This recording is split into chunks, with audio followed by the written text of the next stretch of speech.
Ikiwa wewe kama wewe unatoka kwa kuwa kiongozi, wewe kama wewe unataka kuwa leader, ni lazima uwe mstari wa mbele. Si kwamba unaketi unaamrisha, yani fanyeni hivi, fanyeni hivi, fanyeni vile, wakati ambao kwamba wewe ndio umeketi katika kiti, watu wanaona umeketi katika kiti unatoa amri. La, mtume wetu hakukuwa hivyo.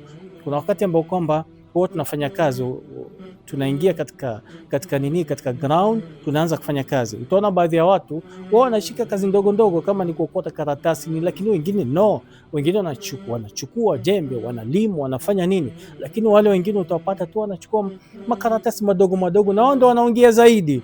Kuishi kama umejiandaa ni muhimu sana. Kuishi kama umejiandaa katika nyanja yote ile ni muhimu sana. Yani usiishi wakati ambao kwamba unaandaiwa ndio unajiandaa. La, mambo masala haiendi hivyo. A'udhu billahi minash shaitani rajim. Bismillahir rahmanir rahim. Assalamu alaikum wa rahmatullahi ta'ala wa barakatuh. Tunakupatia salamu za furaha ewe unayetufuatilia, na Mwenyezi Mungu Subhanahu wa Ta'ala awahifadhini na awape umri inshallah Ta'ala. Katika kikao hiki tutaweza kukumbuka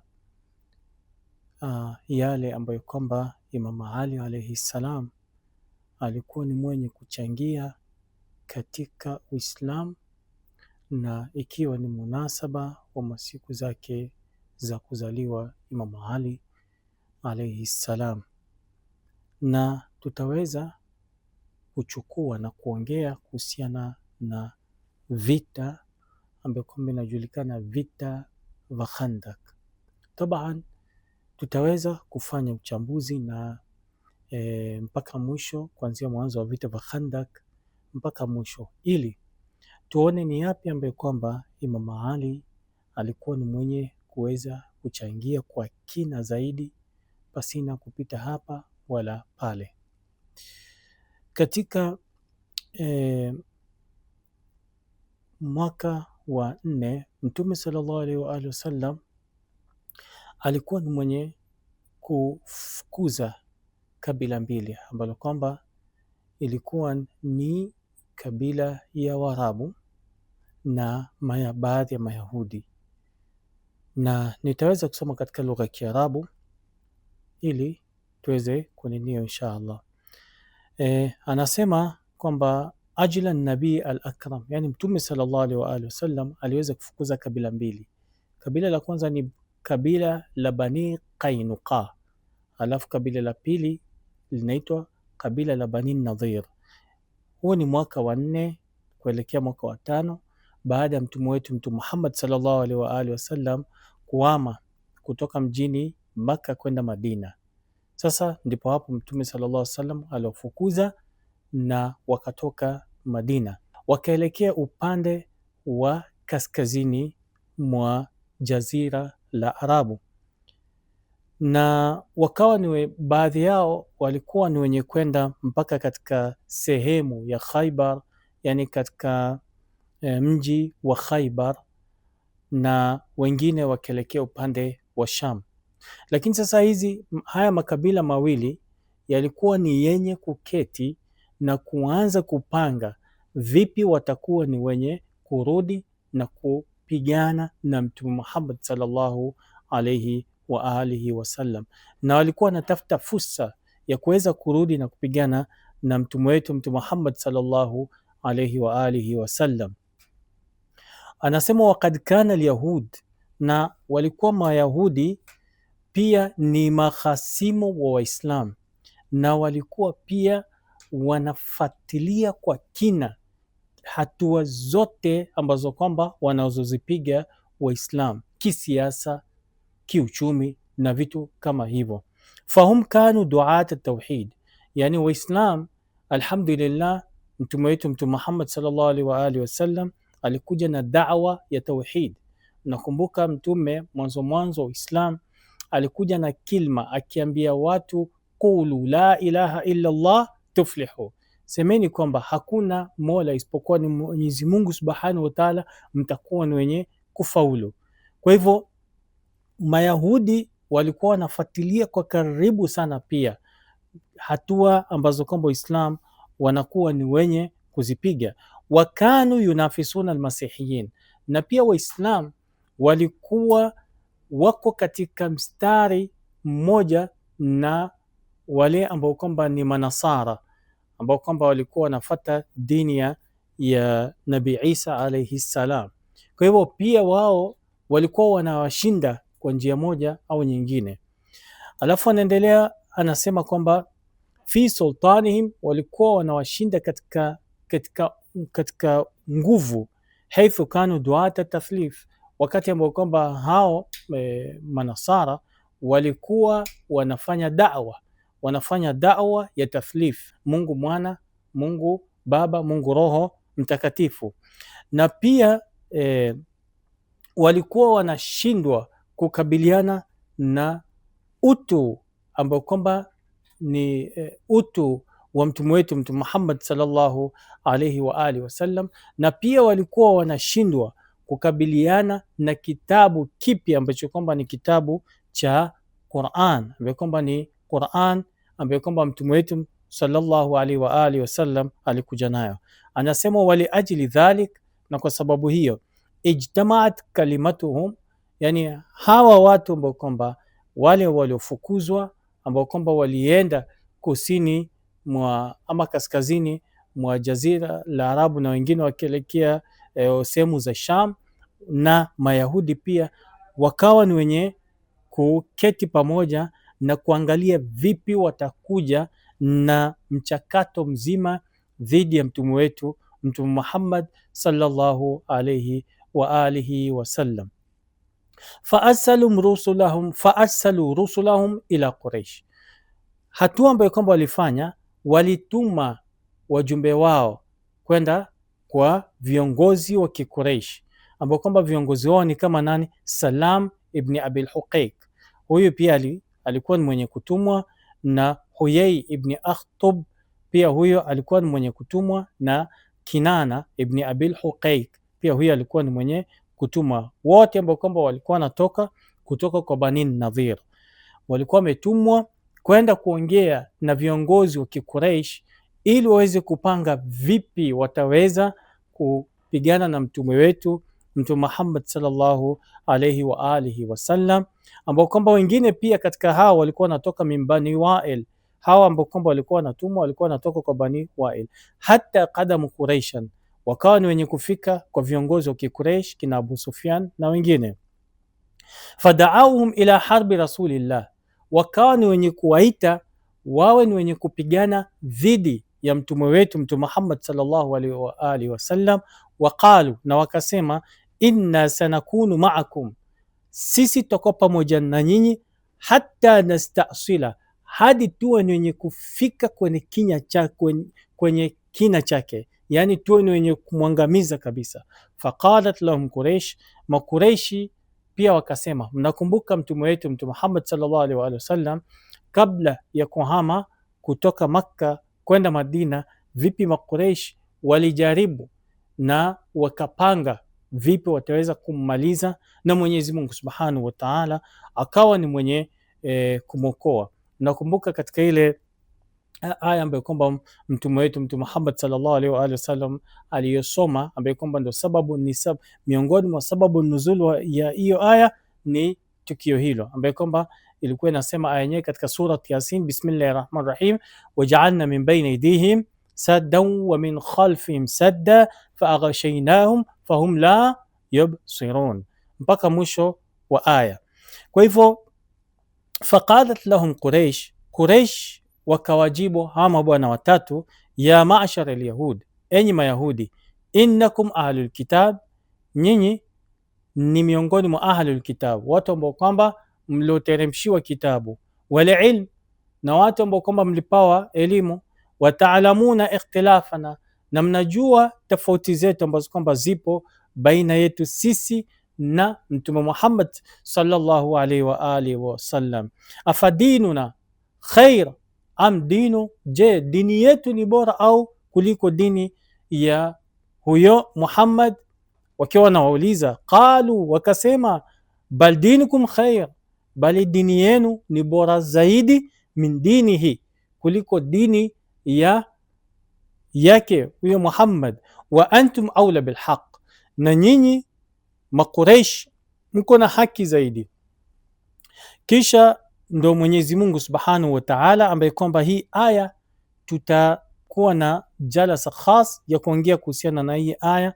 Mwenyezi Mungu Subhanahu wa Ta'ala ndo maana akawa ni mwenye kuteremsha baadhi ya aya hii akisema kwamba bismillahir rahmanir rahim, alam tara ila alladhina utu nasiba min alkitab yu'minuna biljibti wattaghuti wa yaquluna lilladhina kafaru haulai ahada min alladhina amanu sabila. Yani wao walikuwa wanajipiga kifua, Makuraish walikuwa wanajipiga kifua wakisema sisi ndo tunastahiki zaidi kuwa viongozi kuliko Mtume Muhammad sallallahu alayhi wa alihi wasallam, ambaye kwamba hiyo aya niliyosoma iko katika Suratun Nisa aya 51 mpaka aya 52. Falamma qalu dhalik, waliposema maneno haya kwamba sisi yani inafaa tuungane twende tuka muondoe na tukamngoe huyo Muhammad.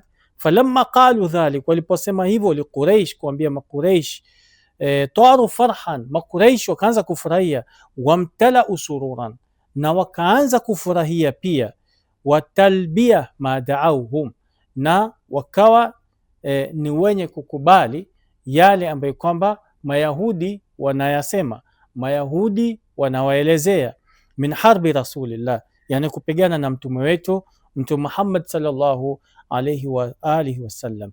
Sasa hiyo ndio ilikuwa itifaq baina ya Mayahudi na baina ya Makuraish, ambao kwamba walikuwa ni Makuraish wanaoishi Makka. Anaendelea anasema, walamma tamakkanu afan, na walipoweza min akhdhi almithaq, walipoweza kuchukua mithaq, ile makubaliano, ala alharaka sauba almadina, kuanza sasa harakati na kuanza kuelekea Madina, fi waktin mukhassas, katika wakati ambao kwamba ni maalum waliokuwa wamewekewa. Irtahalu min Makka, walianza safari kutoka Makka ila shimali jazira, hadi kaskazini mwa jazira la Arabu. Fajau ila Ghatfan min Qais ibn Ghailan, wakakuja mpaka Ghatfan kwa Qais ibn Ghailan, wa min Bani Murra, na kwa kabila ambalo kwamba lilikuwa linaitwa Bani Murra, na pia wakawapitia Bani Fazara na watu wengine ambao kwamba walikuwa ni mashujaa ambao kwamba wanajulikana kama Salim ama Sulaim, na kutoka kwa Bani Saad na wengineo ambao kwamba walikuwa wanajulikana ni mashujaa zaidi. Wamazalu bihim yuharridhunahum wa yastahithunahum, na bado wanazidi kuendelea huku wakiwashujaisha wao ni wenye kuenda katika vita, wayudhakiruna lahum mutabaat Quraish, na huku bado wanawasisitiza wao ni wenye kuwafuatilia Quraish ala harbi Muhammad, kumpiga Mtume Muhammad sallallahu alayhi wa alihi wasallam. Anasema mpokezi, fajtama amrahum, wakawa ni wenye kukubaliana, ala nusratihim, kuwanusuru, wa waadihim, na kushikana na ahadi yao, pia Yahuda Khaybar, wale Mayahudi ambao kwamba walikuwa katika Khaybar, ala an yadfa'u ilayhim mahasila naqilihim, wao ni wenye kuwatolea, yani kuwasaidia na vitu kama hivyo, kuwapatia support. Lakini yote na yote ni kwamba walikuwa wanafanya hivyo, wanajiandaa ili waende kulipiza kisasi kwa Mtume Muhammad sallallahu alaihi wa alihi wasallam. Ndugu yangu Muislam, unakumbuka katika vita vya kwanza ambayo kwamba ni vita vya Badr, washirikina walishindwa. Unakumbuka katika vita vya Uhud Waislamu walikuwa wameshindwa, lakini baadaye ikatokea kilichotokea, lakini Mwenyezi Mungu Subhanahu wa Ta'ala pia akaleta nusra yake. Sasa hivi ni vita vya tatu ambayo kwamba ilikuwa ni vita vya Khandak ambayo kwamba ilifanyika katika mwaka wa 5 wa Kiislamu. Sasa wao wanaendelea na makri yao na kujiandaa, lakini mpokezi anasema walamma balagha Rasulullah, ilipofikia habari mtume wetu Mtume Muhammad sallallahu alaihi wa alihi wasallam, ittifaqa kalimatihim, kwamba ilipofikia mtume wetu Mtume Muhammad sallallahu alaihi wa alihi wasallam kuwa ni wenye kuafikiana katika yale waliokuwa wamepanga ala harbi, kumpiga na kumpiga mtume wetu Mtume Muhammad sallallahu alaihi wasallam, au na kwenda vita dhidi ya mtume wetu Mtume Muhammad sallallahu alaihi wasallam, wa ijtimai ala ghazwi, na kujumuika kwao Makuraish na Mayahudi kumpiga mtume sallallahu alaihi wasallam. Sasa mtume naye pia akaanza takhtit, akaanza kupangilia, akhadha yukhattit, alianza kupangilia likayfiyati difa, vipi ataweza kujihami, wa sadd hujumi alqabail, na kuvunjilia mbali hujuma ya kabila hizi ambazo kwamba walikuwa wamepanga, fi uqri dari, katika kina na shina ya mji wake ambaye kwamba ni mji wa Madina. Wakati ambao kwamba anasema kuna sehemu mbili ambaye kwamba ilikuwa inajulikana, idh farqun kabir baina ghazwatay Badr wa Uhud wa ghazwat al-Khandaq. Anasema mpokezi kwamba wakati ambao kwamba kuna tofauti kubwa baina ya vita vya Badr, Waislamu walikuwa ni wachache na makafiri pia walikuwa ni wachache, lakini ilikuwa ni vita vya ana kwa ana. Vita vya Uhud pia hivyo, lakini sasa vita vya Khandaq ilikuwa kuna tofauti sana. Fa innal muharibina fi hadhihi alghazwa, wanaopigana katika vita hivi ambavyo kwamba ni vita vya Khandaq, walikuwa ashaddu sharasa, walikuwa ni wapiganaji wazuri sana ambao kwamba walikuwa wanakuja, yani wale ambao kwamba walikuwa wanakuja katika vita vya Khandaq walikuwa wana ujuzi ya miaka mingi na walikuwa ni wengi katika idadi. Wa min ajli dhalik, na kwa sababu hiyo, fa inna sumuda fi wajhihim, yani ile kukutana na wao na ile kukabiliana na wao, inahitajia matayarisho ya hali ya juu sana, sio kama matayarisho ya Badr na sio kama matayarisho ya Uhud, bali inahitajia matayarisho sana. Inahitajia mtu ambaye kwamba anaitwa katika lugha ya Kiarabu harbiyun, mtu ambaye kwamba ni mpiganaji, yani ana uwezo wa hali ya juu katika kupigana. Fastashara ashaba, Mtume sallallahu alaihi wa alihi wasallam hakuchelewa, akakuwa ni mwenye kushauri masahaba zake, fi amrihim, katika amri yao, yani katika vita. Faqala Salman, kuna huyu sahaba ambaye kwamba anaitwa Salman al-Farisi. Salman Farisi akasema nini? Ya Rasulullah, ewe mtume wa Mwenyezi Mungu, innal qalila, hakika watu wachache hawezi pigana na watu wengi. Qala, Mtume sallallahu alaihi wasallam akasema, fama nasna, basi tufanye nini? Qal, akasema Salman, nahfuru khandakan, tuwe wenye kuchimba khandaki, shimo, yakunu baina na baina hijab, ili shimo itakuwa baina yetu na baina ya wale maadui hijabu, yani kizuizi. Fayumkinuka man'ahum fil mutawala, basi unaweza wazuia katika ile kuhujumu, vile wanahujumia vile walivyokuwa wamezoea kuhujumu na kuingia kwa wingi, basi hiyo itakuwa ni yenye kuwazuia. Wala yumkinuhum an ya'tu min kulli wajh, na hawataweza kuja sehemu ambayo kwamba watakuwa ni wenye kutaka, si kama vile walivyokuwa wamezoea katika vita vya Badr, si kama vile walivyokuwa wamezoea katika vita vya Uhud, bali hii itakuwa ni njia tofauti zaidi. Hawatakuja tu sehemu, hawatakuwa ni wenye kuingia katika sehemu yote ambayo kwamba wanataka. Fa inna kunna maashiru al-ajam, anasema Salman Faris, hakika sisi tulikuwa Waajemi tunafanya nini? Fi bilad Faris, katika nchi zetu za Furus. Idha baghatna al-adu, wakati ambao kwamba adui atakapokuwa ni mwenye kuja, nahfur khandakan, tunachimba shimo khandaki, fatakunu alharb min mawadhi maarufa, basi vita itakuwa ni inatokana au vita itakuwa iko katika sehemu ambayo kwamba ni maalum, sehemu ambayo kwamba ni khasa, sio kila sehemu kama vita vilivyokuwa vilivyopita. Fa amara Rasulullah, Mtume sallallahu alaihi wa alihi wasallam akawa ni mwenye kuamrisha kuchimbwe hizo khandaki min nahiyat Uhud, kutoka sehemu ya Uhud ila Ratij, na kwenda sehemu ambayo kwamba inaitwa Ratij, ambayo kwamba iko katika mji wa Madina. Wajaala ala kulli 20 khatwa wa 30 khatwa, na akajalia katika kila, wajaala ala kulli 20 khatwa, na akajalia katika hatua 20, yani katika hatua 20 wa 30 khatwa, na hatua 30 qauma min almuhajirin, akawa ni mwenye kujalia watu katika kila hizo hatua, watu ambao kwamba wanaweza chimba hizo khandak. Anasema kwamba wabadaa Rasulullah sallallahu alaihi wasallam, mtume akawa ni mwenye kuanza kuchimba fi maudhi almuhajirina binafsi, akawa ni mwenye kushiriki katika uchimbaji katika sehemu ya muhajirin, wa amira almu'minin, na Imam Ali ambaye kwamba katika kikao hiki ndo hasa na hasa tunataka kuongea kuhusiana tu na Imam Ali, lakini katika njia nyingine.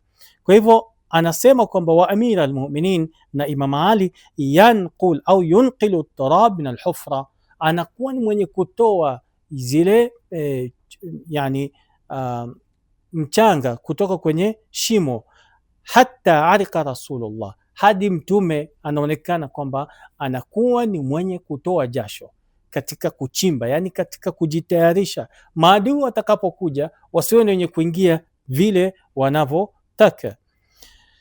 Waqal, na akasema kwamba la aisha illa aisha al-akhirah, mtume alikuwa anasema maneno haya, yani wakati ambao kwamba anapochimba na wakati ambao kwamba anaposaidiana, alikuwa anasema maneno haya, la aisha illa aisha al-akhirah, hakuna maisha mazuri. Hii la wanasema Waarabu ni la nafia liljins, yani ni kwamba hamna maisha mazuri, yani tukiangalia maisha ya dunia hii hakuna maisha ambayo kwamba tutakuwa wenye kukisi na maisha ya akhira.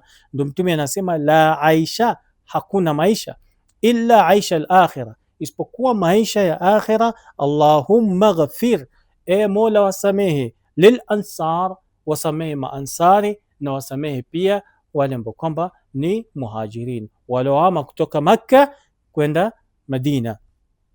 Falamma nadhara an-nas ila rasulillah, watu walipoangalia mtume katika hali hile, ijtadu, walikuwa ni wenye kufanya bidii, walikuwa ni wenye kufanya bidii katika kuchimba, wa naqli turab, na pia kuhamisha mchanga. Falamma kana fil yawmi thani bakkaru, ilipofika siku ya pili wote walikuwa ni wenye kuja mapema. Yani hii inamaanisha kwamba ikiwa wewe kama wewe unatoka kuwa kiongozi, wewe kama wewe unataka kuwa leader, ni lazima uwe mstari wa mbele, si kwamba unaketi unaamrisha, yani fanyeni hivi, fanyeni hivi, fanyeni vile, wakati ambao kwamba wewe ndio umeketi katika kiti, watu wanaona umeketi katika kiti unatoa amri. La, mtume wetu hakukuwa hivyo. Mtume wetu Mtume Muhammad sallallahu alaihi wa sallam alikuwa yuko katika mstari wa mbele. Wa madhalik, na kando na hiyo kwamba mtume sallallahu alaihi wa sallam alikuwa katika mstari wa mbele, mtume alikuwa anajitahidi pia katika uchimbaji. Tuangalieni hapa, anasema kwamba wa ma'a dhalika abta an rasulillah wa anil muslimin, walikuwa wenye kurudi nyuma kwa mtume na kwa Waislamu, rijalu min almunafiqin, kuna wale ambao kwamba walikuwa wanaishi katika mji wa Madina ambao kwamba walikuwa ni wanafik. Hawa wanafik wakati ambao kwamba Waislamu wanachimba khandak, mtume sallallahu alaihi wasallam anakuwa mstari wa mbele katika kuchimba khandak, hawa wanafik walikuwa wanarudi nyuma. Yastatirun, wanakuwa ni wenye kujificha, bidhaifi min al-amal, yani wanajificha, wanajionyesha tu, wanashika kazi ndogo ndogo. Kuna wakati ambao kwamba huwa tunafanya kazi, tunaingia katika ground, tunaanza kufanya kazi. Utaona baadhi ya watu wao wanashika kazi ndogo ndogo, kama ni kuokota karatasi ni, lakini wengine no, wengine wanachukua jembe, wanalimu, wanafanya nini, lakini wale wengine utawapata tu wanachukua makaratasi madogo madogo, na wao ndio wanaongea zaidi. Kwa hivyo anasema kwamba yastatiruna bidhaifi min alamal, wanajizuia tu lakini kwa kazi ndogo ndogo. Wayatasallaluna ila ahlihim, na huku wanakuwa ni wenye kujificha na watu wao. Bighairi ilmi min rasulillah, bila Mtume sallallahu alaihi wasallam kujua kwamba hawa wanafiki wanajificha. Wa amma ghairuhum, sasa hapa anaongea kuhusiana na Waislamu wale ambao kwamba walikuwa mstari wa mbele wanaosaidia Mtume. Wa amma ghairuhum min almuslimin, na ama kando na wale ambao kwamba hawakukuwa wale Waislamu wale waumini hawakukuwa ni wanafiki. Fa idha nabathu naiba min alhaja allati la budda lah, wale ambao kwamba walikuwa ni Waislamu, ikiwa atakuwa yuko na haja ambayo kwamba itamfanya awe ni mwenye kuondoka kwa kazi na kwenda sehemu nyingine, la budda lahu minha yadhkuru dhalika li rasulillah, yani ikiwa atakuwa yuko na haja zaidi ambayo kwamba itamfanya awe ni mwenye kuondoka, anaenda kwa mtume wetu Mtume Muhammad sallallahu alaihi wa alihi wasallam, na huku anamuomba ruhusa na huku anamwelezea. Yadhkuru dhalika li rasulillah, anakuwa ni mwenye kumtajia. Wayastadhinu, na anamuomba idhini. Fil luhuki bihajati, anamuomba idhini ili awe ni mwenye kuenda katika haja yake. Fayadhan la, Mtume sallallahu alaihi wasallam anakuwa ni mwenye kumpatia idhini. Na tunawapongeza sana wote ambao kwamba walihudhuria katika vita vya Khandak, katika hali hii ya kuchimba hizi makhandaki kwa ajili ya Uislamu, kwa ajili ya Uislamu itufikie sisi. Tunawapa hongera na Mwenyezi Mungu Subhanahu wa Ta'ala awe ni mwenye kuwalipa malipo mema inshallah Ta'ala. Kisha anaendelea anasema, fa idha qada hajata, atakapomaliza haja yake, raja ila makana fi, anarudi katika ile shughuli yake ya kuchimba na kumsaidia Mtume Muhammad sallallahu alaihi wa alihi wasallam. Kwa nini anarudi? Raghbatan fil khair, kwa ajili ya kutaka khairi, kwa ajili ya kutaka malipo.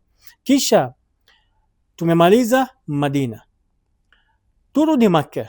Fakharajat Quraish wa man lahiqa biha min ahabishiha, Makuraish sasa wakaanza kutoka Makkah.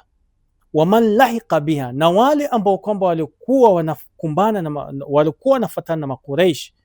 Wa man lahiqa biha min ahabishiha, na wale ambao kwamba walikuwa wanafuatana na Makuraish 4000 faris.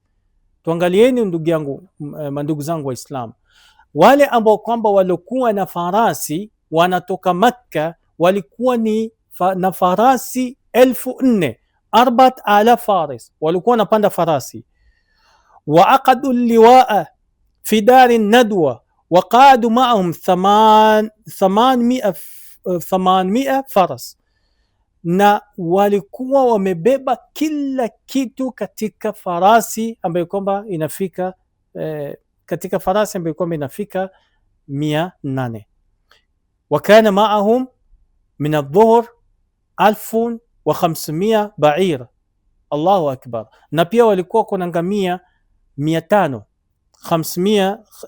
1500 ba'ir, la ngamia 1500 lihamli amtiatihim wa maunatihim.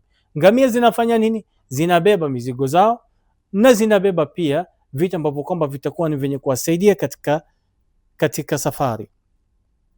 Wa amma man ghairu Quraish, na wale ambao kwamba hawakukuwa ni Quraish, faqad kharajat jumu'un min alqabail, yani walikuwa wametoka kabila mbalimbali. Fabalagha alqawm alladhi wafu alkhandak min Quraish wa siwahum 10,000 baina rakibin wa rajil.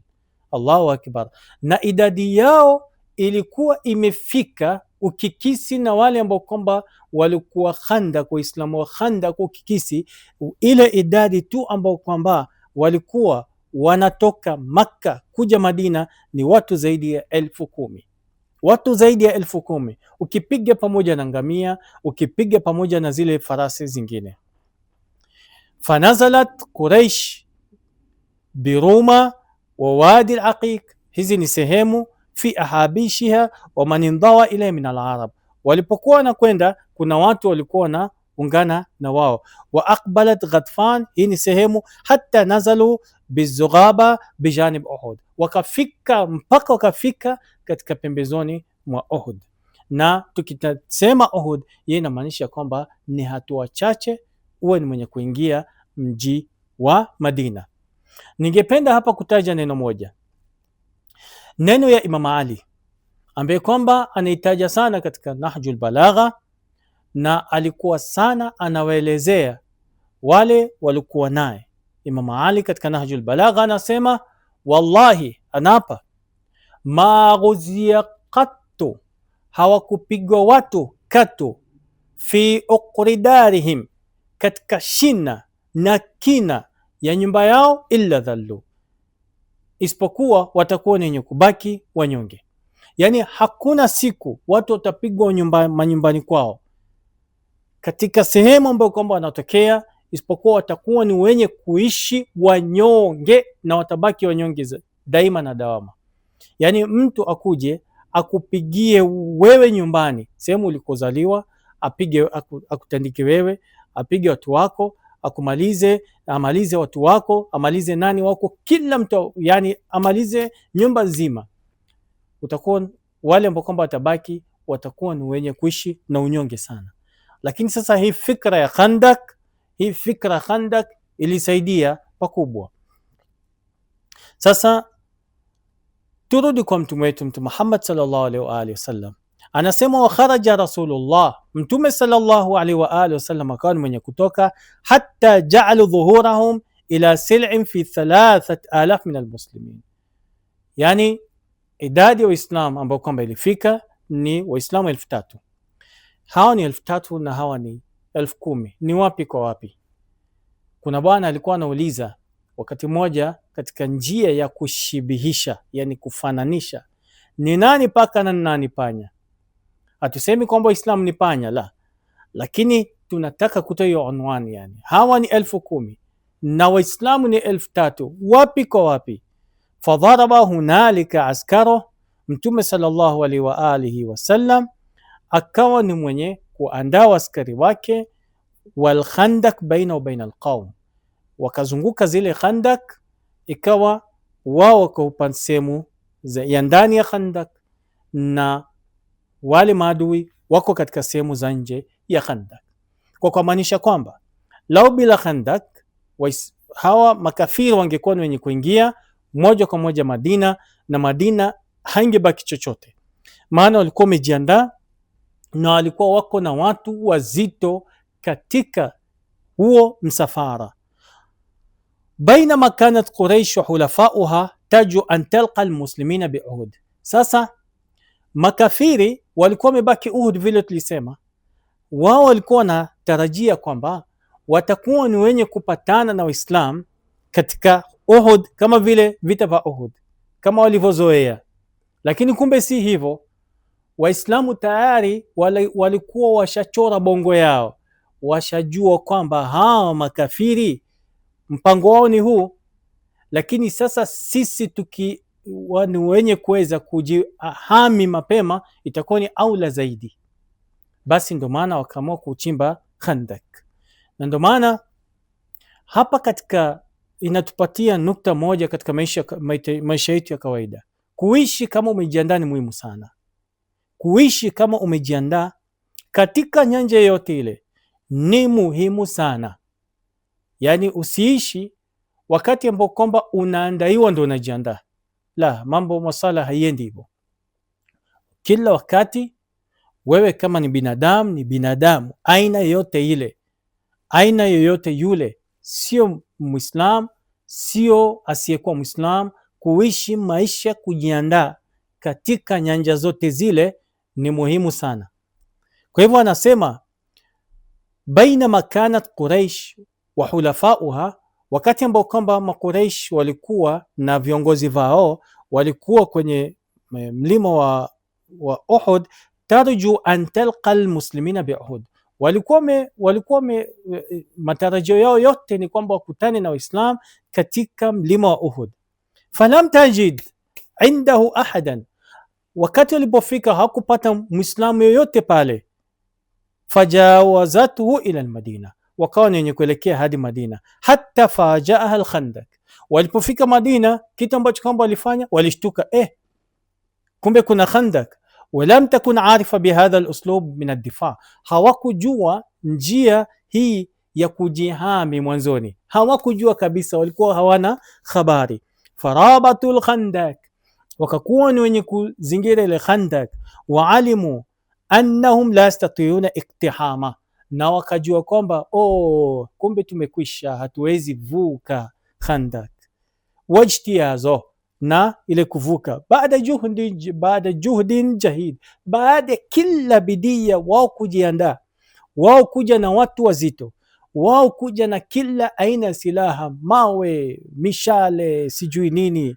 Faktafau bitarashuqin nubal, wakawa ni wenye kujitosheleza na kurusha nini, zile mishale, wasiham, na mishale pia, iddat ayam, siku kadhaa mutawalia. Leo ndugu yangu Muislam, utakapoulizwa vita vya Khandak Waislamu walipigana siku ngapi?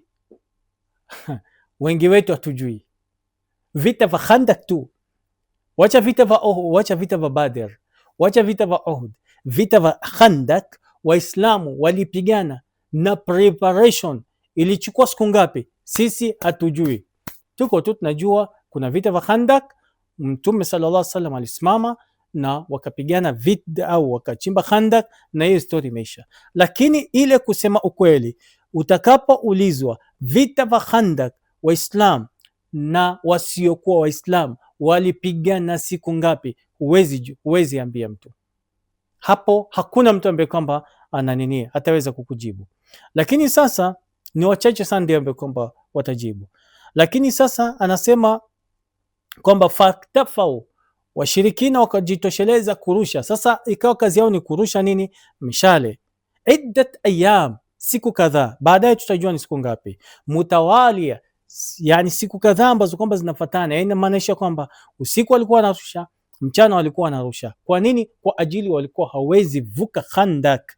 Wa kullama arada batalun min abtali alhulafa, na kila walipokuwa wanajaribu miongoni mwa mashujaa wale ambao kwamba walikuwa ni mashujaa kuvuka, walikuwa wanafanya nini?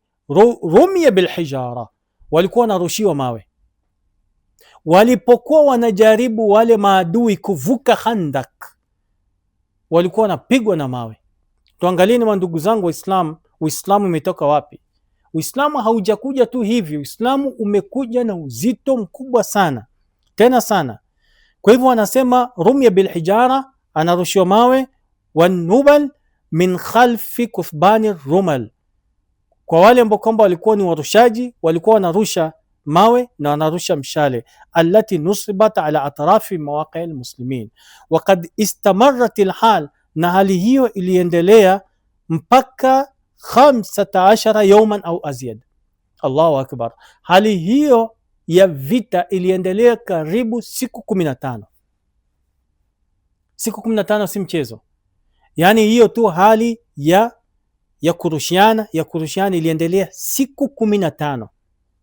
Uislamu hujakuja hivi ndugu yangu Muislamu. Uislamu umekuja na uzito.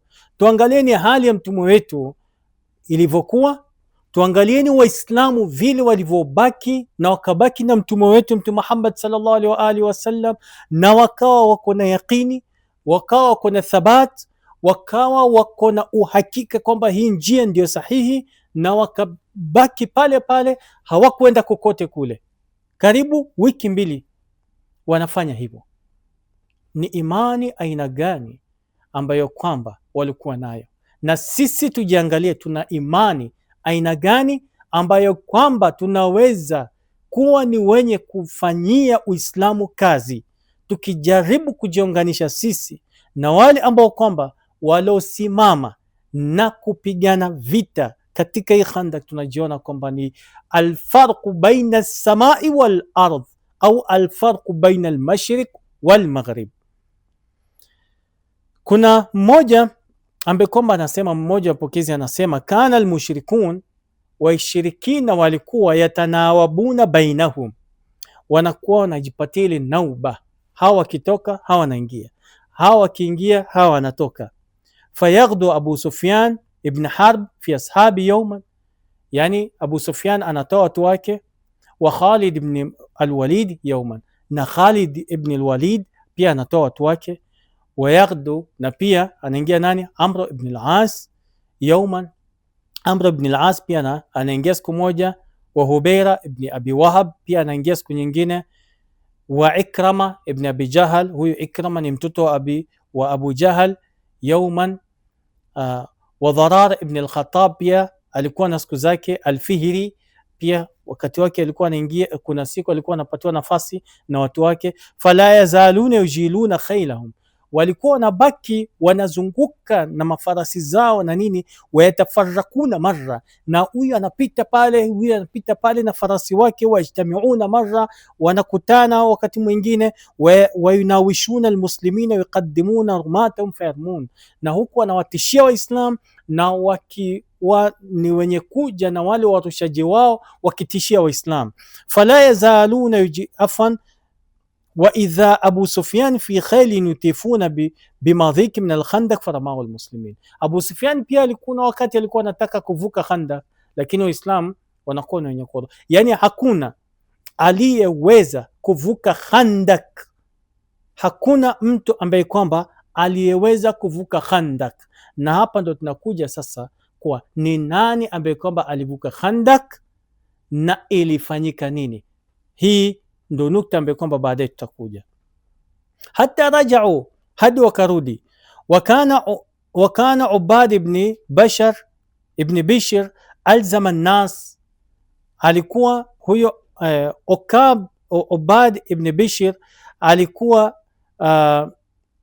ameambia watu liqubbati rasul, alzama nas liqubbati rasulillah, alikuwa ameambia watu washikane na kubba ya Mtume Muhammad sallallahu alaihi wa alihi wasallam, yahrusuha, anakuwa mwenye kuichunga. Na pia wakana Usaid ibn Hudhair yuhras fi jamaa, na pia huyu Usaid ibn Hudhair alikuwa pia yuko na watu yahrus fi jamaa. Fa idha Amr ibn al-As fi nahwi al-100 yuriduna al-ubur, na wakati mwingine Amr ibn al-As alikuwa anataka kuvuka min al-Khandaq, alikuwa anataka kuvuka Khandaq, faramahum hatta wallau. Huyo Usaid ibn Hudhair na Amr ibn al-As wakawa wenye kurushiwa mpaka wakawa wenye kurudi. Wakana almuslimun, na walikuwa Waislam, yatanawabuna alhirasa, na pia wao wanakuwa wenye kugawana ile nauba. Wakanu fi faqrin wa juu, hapa ndo nukta. Na walikuwa wamekuwa mafakiri na walikuwa wamekuwa na njaa zaidi, yani hali yao ilikuwa ni hali ya ufukara na hali yao ilikuwa ni hali ya njaa sana kwa siku hizo.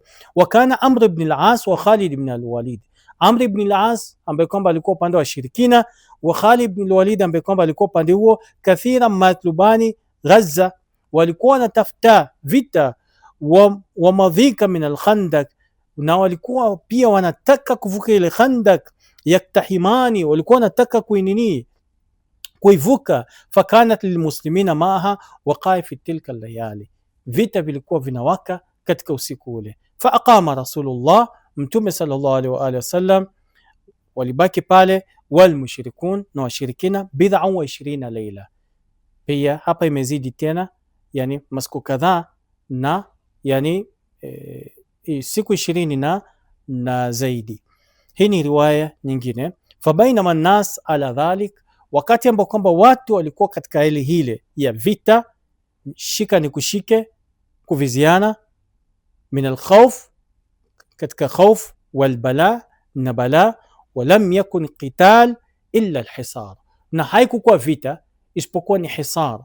Yani hisar ni ile kuviziana na kuzingirana, warami wanubal, na kurushiana, warami bin nubal, na kurushiana mishale.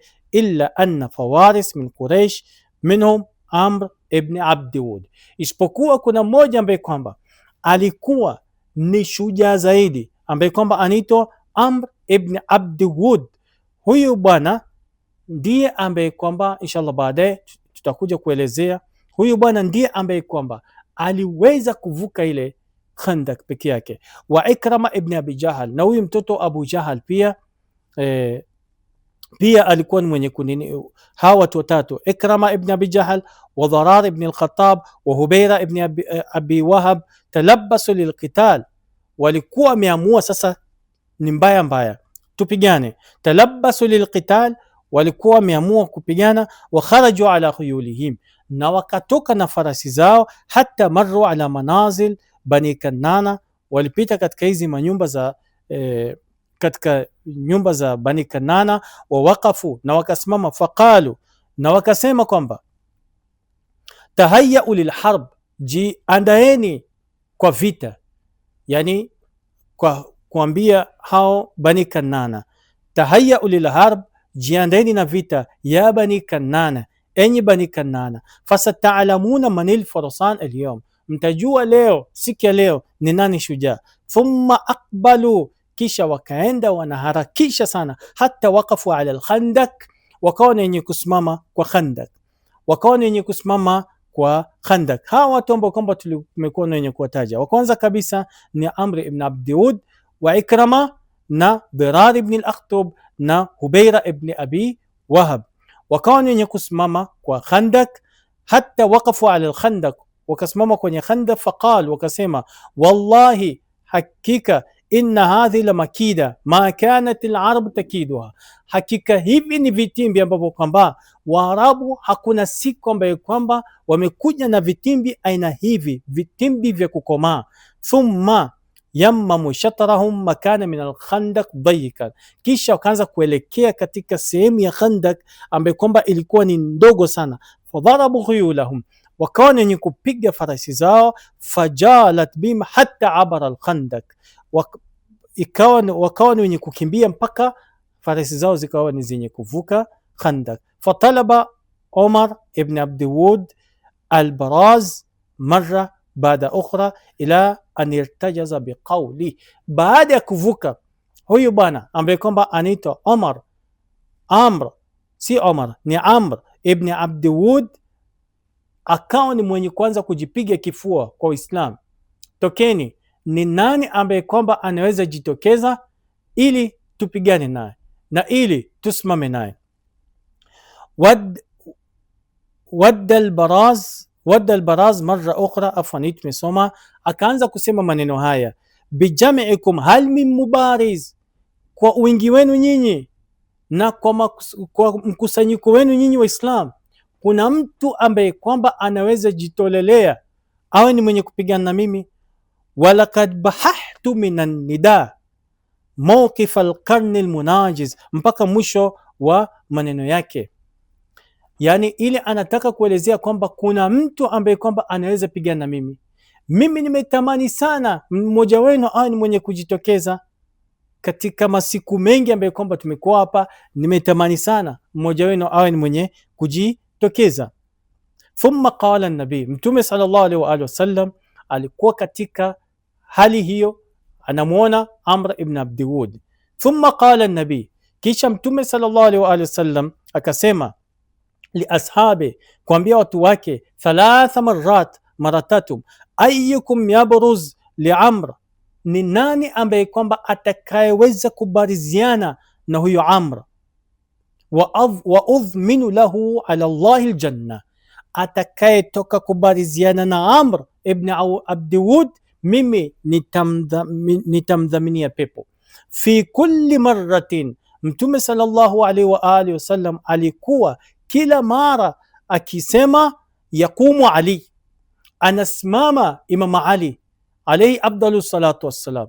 Na ndo maana sababu hii na kuu ya kuweza kuweka jalsa hii ya kukumbuka vita vya Khandak ni kwa ajili ya kukumbuka shakhsia kubwa ya huyu ambaye kwamba ni Imam Ali alayhi afdalu salatu wassalam. Mmeona mandugu zangu, katika hali waliokuwa, katika riwaya zingine zinasema kwamba ni wiki mbili, siku 14. Katika riwaya zingine inasema ni siku 20, na Waislamu tu wako na wanapigana na wale makafiri na wanarushiana mishale.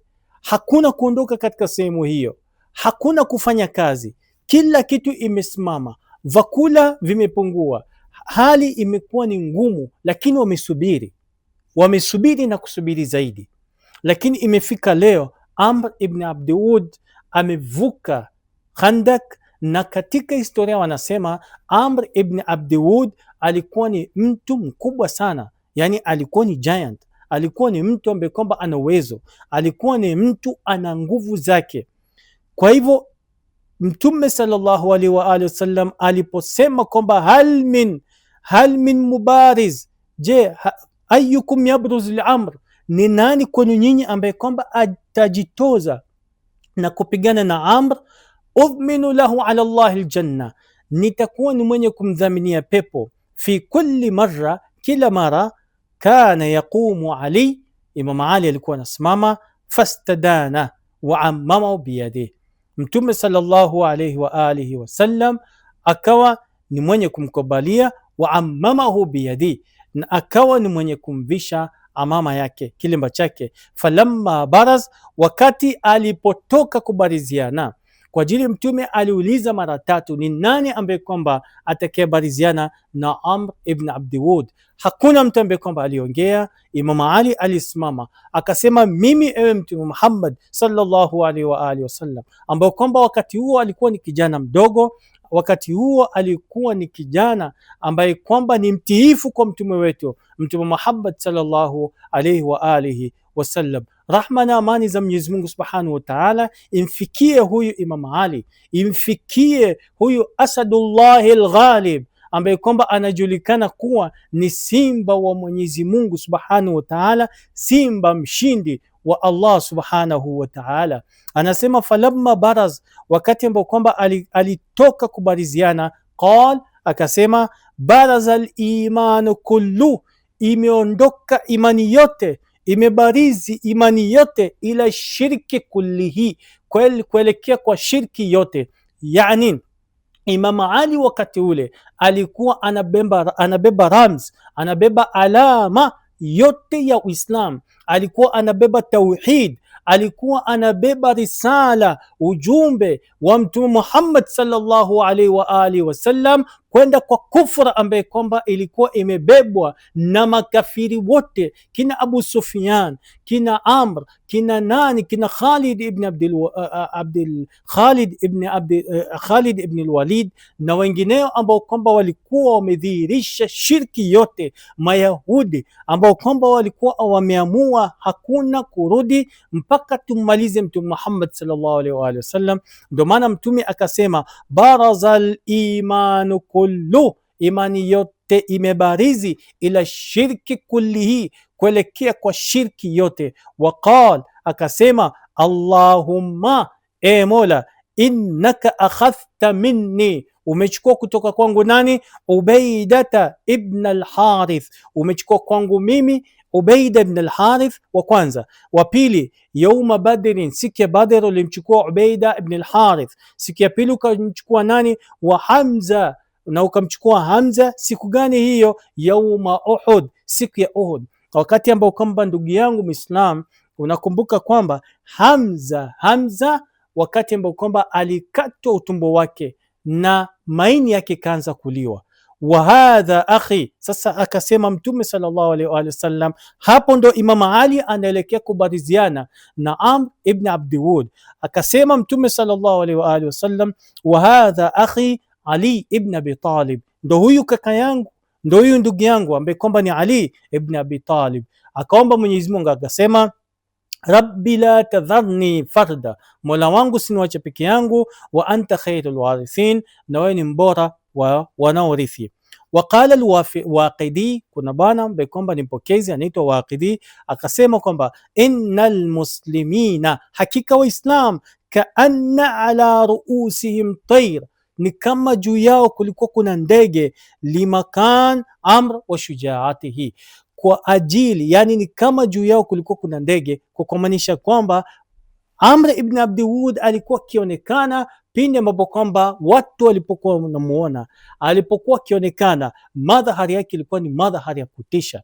Kwa hivyo Mtume alipokuwa anasema kwamba ni nani atakayebariziana na huyu, yani ni kana kwamba juu yao kulikuwa kuna ndege, lakini Imam Ali alayhi afdalus salatu wassalam alikuwa ni mwenye kutoka na kusema mimi naenda. Falamma istakbala, wakati Imam Ali alipofika sasa ndo anaelekea, irtajaza biqauli, alianza kusema maneno haya, mujibu sautuka ghairu ajizin mimi ni mwenye kujibu sauti yako, sio mwenye kushindwa. La ta'jalanna faqad ataka, usiharakishe, huyo mwenye kujibu sauti yako amekujia. Wasidq munji kulli faizin dhu niyatin wa basira, huyu aliyekujia ni mwenye nia safi na mwenye mtazamo na mwenye basira.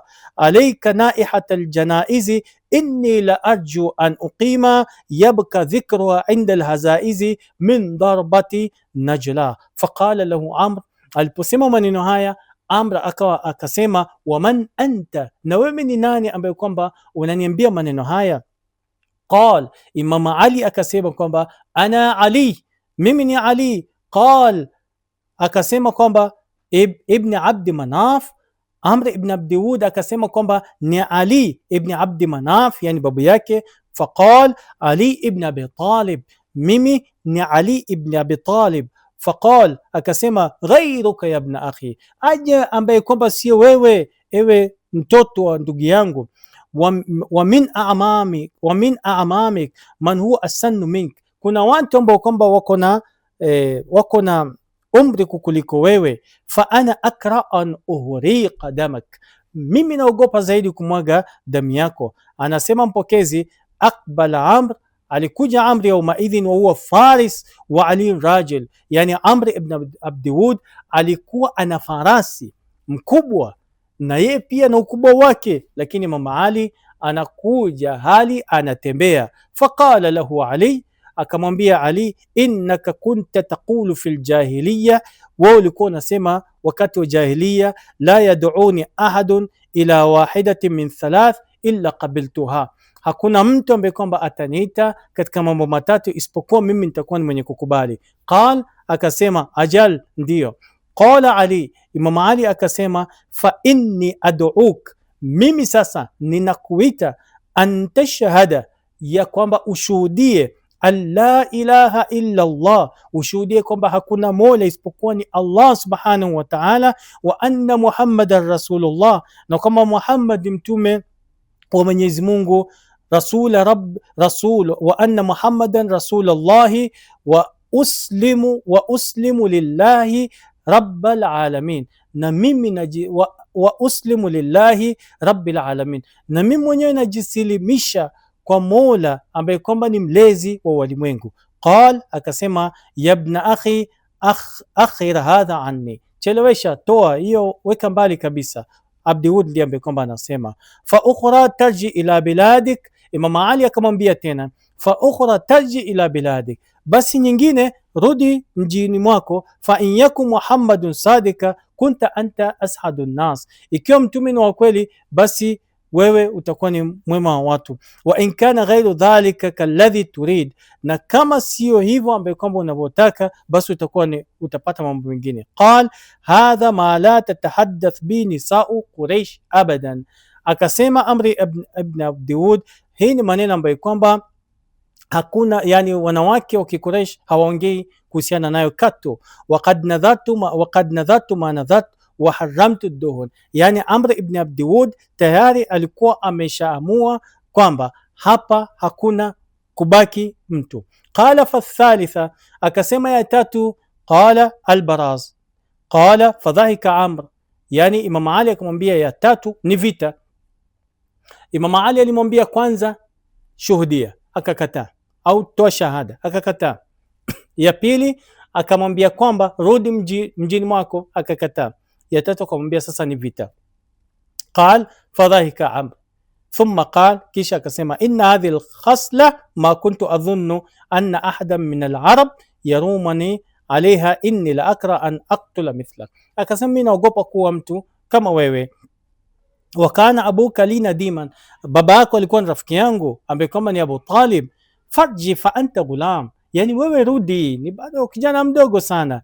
Wa inma aradtu sheikhi Quraish, mimi nilikuwa nataka vigogo va Makuraish.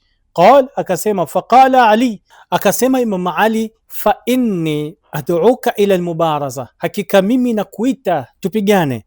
Fa ana uhibba naqtulak, mimi napenda kukua, lakini kwa chini ya mwavuli ya la ilaha illa Allah Muhammadan Rasulullah.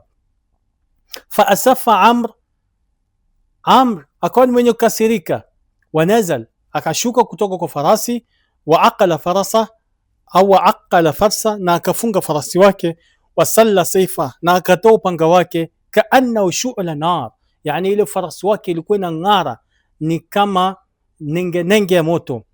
Thumma aqbal, kisha akaelekea kwenda kwa Imam Ali, nahwa Ali mughdhiban, akawa ni mwenye kuelekea huku ana hasira. Faanha bisaifi ala hamati Ali, akawa ni mwenye kutoa upanga wake kwenda kwa ubongo wa Imam Ali. Fasaddaha Ali bimajannihi fanqadda almajan wa athbata fiha saif wa asaba ra'sa fashajja. Imam Ali akawa ni mwenye kuisongeza, akawa ni mwenye kuruka na akaupiga kichwa cha Amr ibn Abdiwud, fashajjahu, na akawa ni mwenye kuikata mara mbili. Faajalahu Ali fadharabahu ala habli alatiki fasaqata wa thara alujaj, akawa ni mwenye kuanguka Amr ibn Abdiwud na huku damu ikawa ni yenye kutoka. Wasamia Rasulullah, Mtume sallallahu alaihi wa alihi wasallam, hapo haikuishia hapo. Wasamia Rasulullah at-takbir, alipomaliza hata haikuisha dakika mbili, Imam Ali tayari alikuwa shamalizana na Amr ibn Abdiwud. Wasamia Rasulullahi at-takbira, Mtume sallallahu alaihi wa alihi wasallam baada ya Imam Ali kumalizana na Amr ibn Abdiwud akawa ni mwenye kupiga takbira. Faarifa anna aliyan qad katalahu, akajua kwamba Imam Ali tayari ashamua. Wa inda dhalika, na wakati huo, kharajat khayluhum munhazimatan, wakati huo wakakuja na farasi yao hali wakiwa wameshinda. Hata jawazat al-khandak hariba, wakiwa ni wenye kutoroka.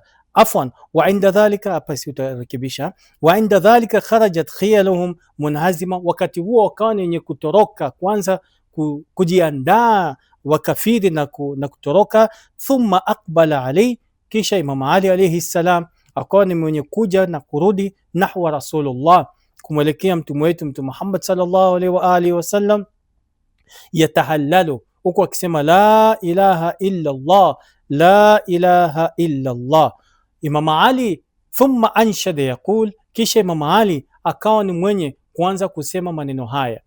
Leo kwa kusema kweli, mandugu zangu Waislam, ni siku ya kuzaliwa Imam Ali, ni siku bora ya kuzaliwa Imam Ali, na ni siku pia ya kukumbuka matukio haya makubwa ambayo kwamba yalifanyika katika Uislam ya ushindi wa Imam Ali, wakati ambao kwamba alishinda na alimshindia mbali Amr ibn Abdiwud, na akirudi akipiga la ilaha illa Allah, akipiga takbira na furaha na kumrudia Mtume Muhammad sallallahu alayhi wa alihi wasallam, akisema maneno haya: wanasattu rabba Muhammadin bisawabin, nimeshinda, nimenusuru Mola wa Mtume Muhammad sallallahu alayhi wa alihi wasallam, nasra alhijarati min safahati ra'yihi kaljudhi baina dakadiki wa rawabin fasadatta hina taraktahu mutajaddala wa nabiyahu ya mashara alahzabi la tahsabanna Allah khadhila dinihi.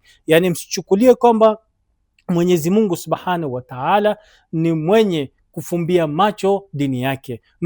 Msione kwamba Mwenyezi Mungu subhanahu wa ta'ala anakuwa ni mwenye kufumbia macho dini yake. Ndugu yangu Muislam, tunawatumia furaha ya kuzaliwa shujaa huyu ambaye kwamba kwa sababu yake makafiri wote walitoroka katika vita vya Khandak. Kwa sababu yake alikuwa ni mwenye kuangamizwa mbali, huyu ambaye kwamba alikuwa ni mwenye kujipiga kifua miaka yote hadi wakati ambao kwamba amefika katika siku ya Khandak. Tumombe Mwenyezi Mungu Subhanahu wa Ta'ala atujalie min alladhina yastami'una alqawla fayattabi'una ahsana. Wassalamu alaykum wa rahmatullahi ta'ala wa barakatuh.